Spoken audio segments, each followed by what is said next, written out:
दोस्तों, आज से नवरात्रि शुरू हो गई है और आप सब माता रानी का दिल से स्वागत करें।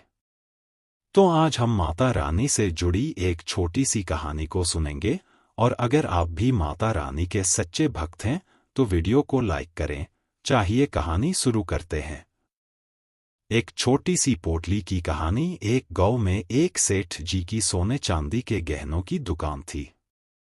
सेठ जी के दो बेटे थे, किशन और पारस। सेठ जी का बड़ा बेटा किशन सारा व्यापार संभालता था। वहीं पारस में भगवती का बड़ा भक्त था। वह सीधे स्वभाव का था। उसकी व्यापार में रुचि नहीं थी। एक दिन सेठ जी और किशन को शहर जाना पड़ा, इसलिए उन्होंने पारस को दुकान संभालने की जिम्मेदारी दी। उनके जाने के कुछ देर बाद दुकान पर एक बुढ़िया माई आई और पारस से कहा, बेटा, मेरी बेटी बहुत बीमार है। मेरे पास यह अंगूठी है, इसे तुम खरीद लो। तब पारस ने कुछ रुपए निकालकर बुढ़िया माई को दिए और कहा, इन पैसों से उसका इलाज करवाइए। अगर ज्यादा पैसों की आवश्यकता हो तो मुझे बता देना। इस तरह उसने बिना अंगूठी खरीदे उन्हें रुपए दे दिए। शाम को जब सेठ जी और किशन वापस आए तो पारस ने उन्हें सारी बात बता दी।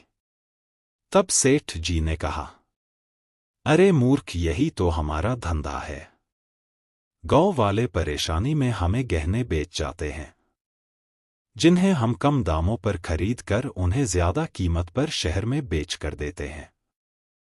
यदि तू कुछ दिन और दुकान पर बैठा तो हमें कंगाल बना देगा।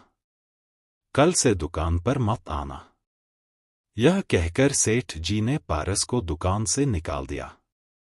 रात को घर पर भी उसे खूब डांट पड़ी। घर पर किशन की पत्नी ने पारस से कहा, आप कमाते तो कुछ हो नहीं और जो भी दुकान में कमाई होनी थी उसे भी लुटा दिया। यह सुनकर पारस और उसकी पत्नी राधा को बहुत बुरा लगा। तब पारस ने कहा, भाभी, हमारे पास किसी चीज की कमी नहीं है। मां भगवती के आशीर्वाद से सब कुछ है। हमें तो और ज्यादा लोगों की मदद करनी चाहिए। तभी किशन ने कहा, जब तुम मेहनत से पैसा कमाओ तो उसे गरीबों पर लुटा देना, पर हमारे पैसे पर तुम्हारा कोई हक नहीं। इस घर में खाना मिल जाता है, यही तुम्हारे लिए काफी है। राधा को यह बात बहुत बुरी लगी। दोनों की आंखों में आंसू आ गए। अगले दिन पारस गांव में कहीं जा रहा था। तभी उसे वहीं बुढ़िया माई मिली। उन्हें देखकर पारस ने उनसे पूछा, मौंजी, आपकी बेटी कैसी है?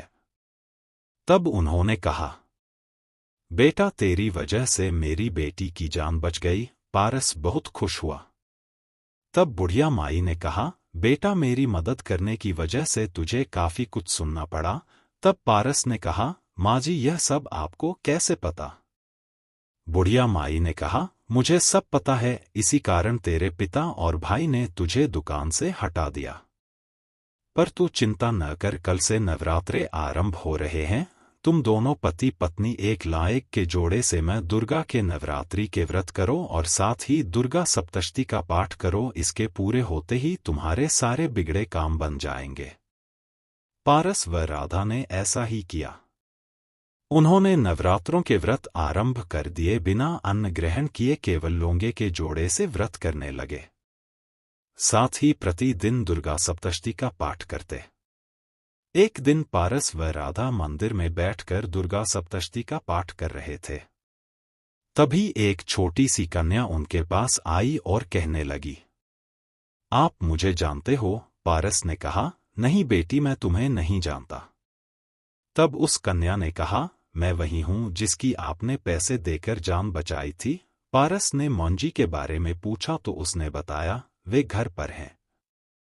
मैं तो दुर्गा सप्तशती सुनने आपके पास आई हूं। पारस और राधा को बड़ा आश्चर्य हुआ। एक छोटी सी कन्या दुर्गा सप्तशती सुनने आई है। पारस ने दुर्गा सप्तशती का पाठ आरंभ किया। जब पाठ पूरा हुआ तो वह कन्या एक पोटली पारस को देकर जाने लगी। पारस ने मना किया पर वह नहीं मानी। उसके जाने के बाद पारस ने देखा तो उस पोटली में ज्वार थे। पारस ने उसे रख लिया। अगले दिन भी यही हुआ। वह कन्या आई और दुर्गा सप्तशती का एक अध्याय सुना, उसके बाद एक छोटी सी पोटली देकर चली गई। इसी तरह 8 दिन बीत गए। 8वें दिन जब दुर्गा सप्तशती का पाठ पूरा हुआ तो वह कन्या पोटली देकर जाने लगी। पारस ने कहा, बेटी तुम्हारा घर कहाँ है? हम तुमसे मिलने आएंगे। तब उस कन्या ने कहा, तुम दोनों कल यहीं आ जाना, मैं यहीं मिलूंगी। नवरात्रि के 9वें दिन पारस व राधा ने मेवा का प्रसाद बनाया, मंदिर जाकर पूजन किया। पूजन करने के बाद दोनों उस कन्या को ढूंढने लगे पर वह कहीं दिखाई नहीं दी। कुछ समय बाद वे दोनों में भगवती की मूर्ति के सामने खड़े होकर मेवा का ध्यान करने लगे। तभी उन्हें मां भगवती की मूर्ति में वही बुढ़िया माई दिखाई दी और कुछ देर बाद वे रूप बदलकर उसी छोटी सी कन्या के रूप में दिखने लगीं।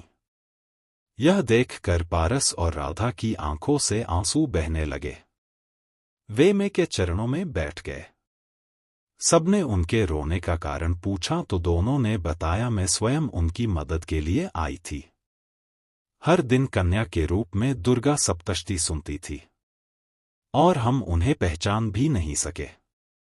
सभी को बहुत आश्चर्य हुआ। मंदिर में मां के जयकारे लगने लगे।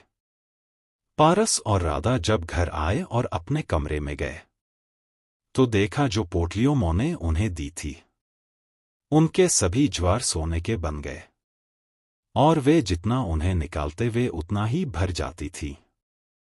घर वालों को जब पता लगा तो सबने उनसे माफी मांगी। मां के आशीर्वाद से पारस ने सोने का व्यापार शुरू किया और दिन रात मां की भक्ति करने लगा। तो दोस्तों, आपको हमारी यह वीडियो कैसी लगी? इसे लाइक और चैनल को सब्सक्राइब जरूर करें।